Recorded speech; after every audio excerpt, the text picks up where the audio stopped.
Hello YouTube, and today I'm going to be making a tutorial on how to do this paint splat effect. This paint splat effect doesn't have to be on text like I've done here.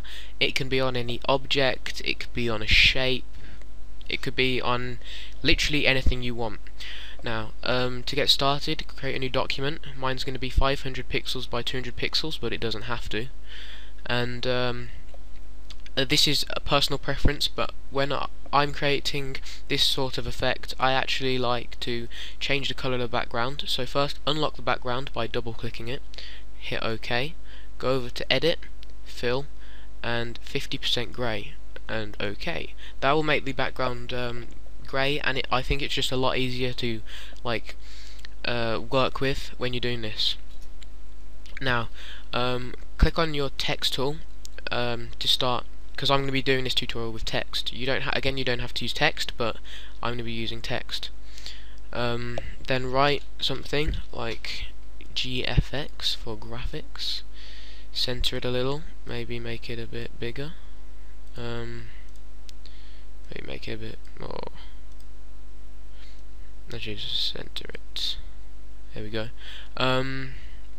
Then I'm going to be using a yellow paint splat, I think, so I'll make the text blue. Didn't work at all. There we go. Now the next part, you want to create a new layer and put it underneath your text or object, and open up your brushes and choose a paint splat brush. I will be putting a link to a download to these paint splash brushes, or some good ones, in the description, so just go down to the description and download them if you want to follow along this tutorial.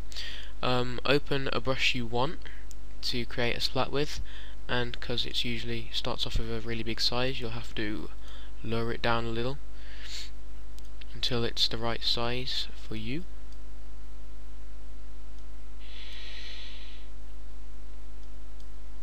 Once you've got it the right size, get your brush and simply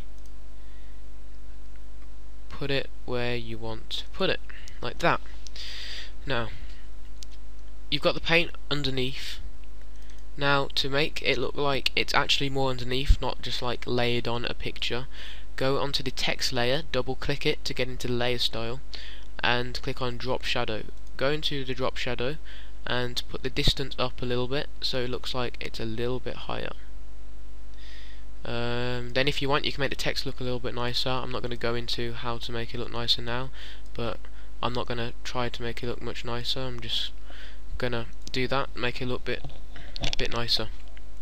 If you want a tutorial on how to make nice looking text, better looking text like maybe I've done there, then, or any other style you wish really, just post a comment below and I will try and do it.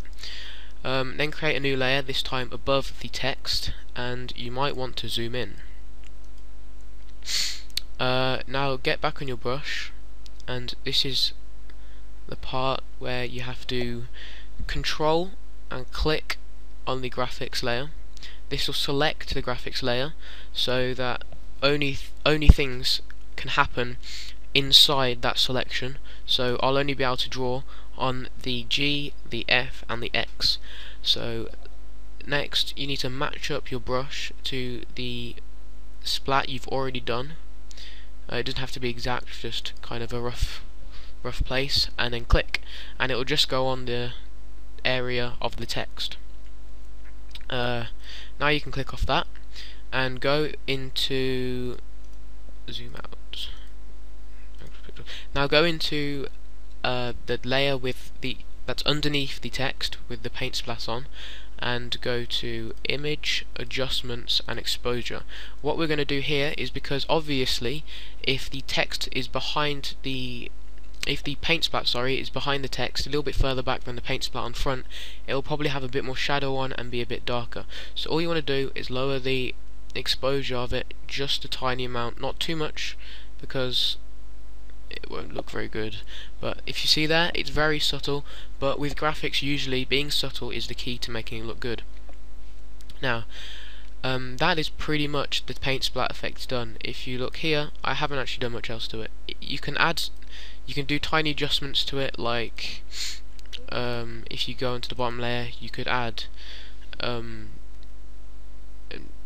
you could add a gradient overlay to it, and make it so the paint's not as flat as it is.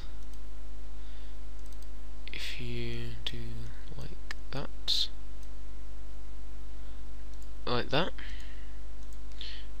there are many things you can do to it, but that is the basic technique for making a paint splat go on an object. Of course there are probably other ways of doing this. This is just my way, and it works well, I think. So thank you for watching. Comment, rate and subscribe, and if you want any future tutorials, as I said, on like text or any subject really, then please just post a comment below or go onto my channel and comment there, because let's face it, I won't be watching this video for the rest of my time on YouTube. But yep, thank you for watching and goodbye.